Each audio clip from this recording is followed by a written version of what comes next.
Indian Horse, Chapter 33, page 145. Two things came out of that tournament. The first thing was that it made me tougher. I would not fight, but I was better able to handle the rough stuff after that, to churn my legs and use my weight to flail through and make the pass that cleared the log jams they set up for me. I ignored the slashes, spears, and elbows. I never saw the sense in fights. They always sent their goons to goad me, but I never fought. The second thing was the press clippings.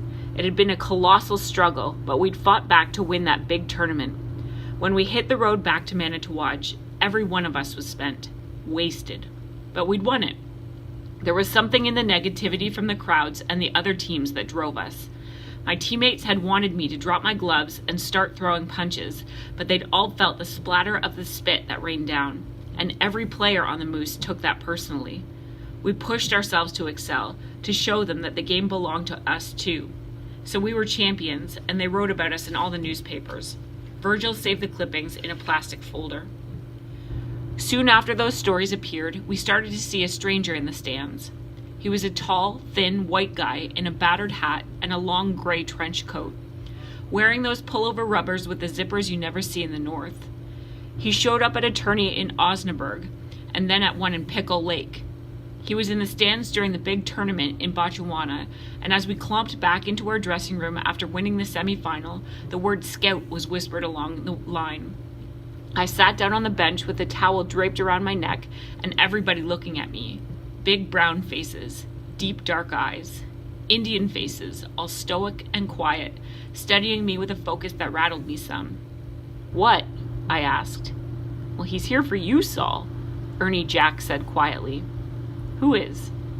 "The scout." "Nobody knows if he's a scout or not." There was a knock at the door, and Virgil walked over and opened it. The white guy stood there with his hands thrust deep in the pockets of his coat. He and Virgil talked in low voices for a moment or two. There wasn't a sound in that room. No one moved to undress. I could see the man scanning the room, and when his eyes fell on me, he squinted. Then he patted Virgil on the shoulder, and Virgil closed the door. He crossed the room and sat down beside me. You could have heard a pin drop in that room. "Guy's name is Jack Lanahan. He's a scout for the Leafs," Virgil said. "Says he'd like to talk to you." "About what?" Virgil laughed and slapped my knee pad. "What the hell does a big scout like that talk about, Saul? He thinks you could play in the NHL." "I've never been out of the North." "Well, maybe this is your ticket out." "Never thought about going anywhere." "That's because you've never been scouted before. Talk to him."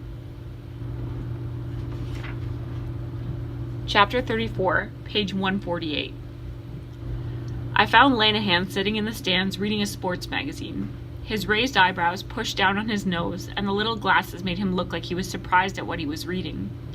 He folded the magazine when I approached and stuffed it into his pocket. He stood up and shook my hand. "Jack Lanahan, Saul. Nice to meet you." "Same." "Your captain told you what I'm doing here?" "Some." "What do you think about it?" "Not much." He laughed and sat down and motioned for me to join him.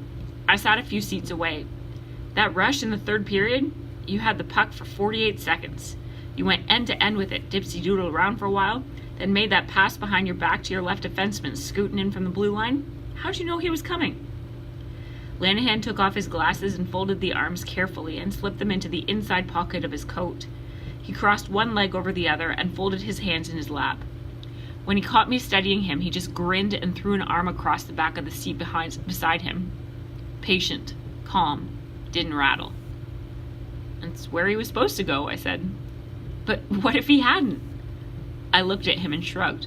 "He did," I said. Lanahan laughed again, and I could hear the echo in the empty arena. "Yeah, he did. But why wait to pass? You could have made a shot." "It's a team game," I said.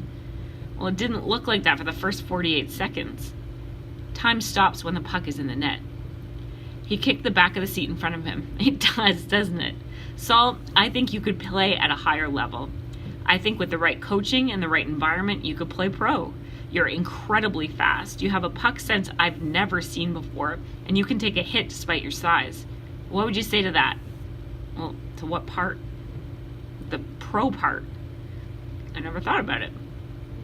Well, think about it now, because I could get you a tryout with the Toronto Marlboros. They're Major Junior A, the feeder club for the Maple Leafs. We've tried higher level. It sucks. The Marlies aren't Espanola, Saul. He looked at me evenly. He'd obviously done his research, and I looked past him to the ice. He waited me out. I leaned forward in my seat. White ice, white players, I said. You gonna tell me that isn't the case everywhere? That they don't think it's their game wherever a guy goes? He took his time answering. It's not a perfect country, he said, but it is a perfect game. Is it? Yes, that's why you play. How do you know that? I've been scouting for a long time, Saul. I could never play the game. I didn't have the body for it. Bad eyes, bad genes, no stick, no shot. But I love it. God. So I head out on the road every winter and I go to hundreds of games in hundreds of dead-end little towns. The towns and the players are all different, but the game is always the same. It's speed and power. Hockey's grace and poetry make men beautiful. The thrill of it lifts people out of their seats. Dreams unfold right before your eyes, conjured by a stick and a puck on 180 feet of ice. The players, the good ones, the great ones, they're the ones who can harness that lightning. They're the conjurers. They become one with the game and it lifts them up and out of their lives too. That's what happens to you, isn't it? I looked right into his eyes and he held the look. Yes, I said finally. It was like that right from the start. And I can see that when you take the ice. I don't think you see it like the other players do, Saul. I think you see it from a different kind of plane. It takes a while for you to get to that. I've seen you sit back and watch, read the energy. You read the game, and once you've got it, you jump in. Those blind passes, they aren't so blind, are they? No, I said. You know how to make the ice work for you, Saul. That's why you should be playing at a higher level. You're wasted here. I've never been anything other than a moose. He turned in his seat to face me. I know, but they've taken you as far as they can. I can't just leave. Sure you can, and they would want you to. How do you know that? Because they love the game too.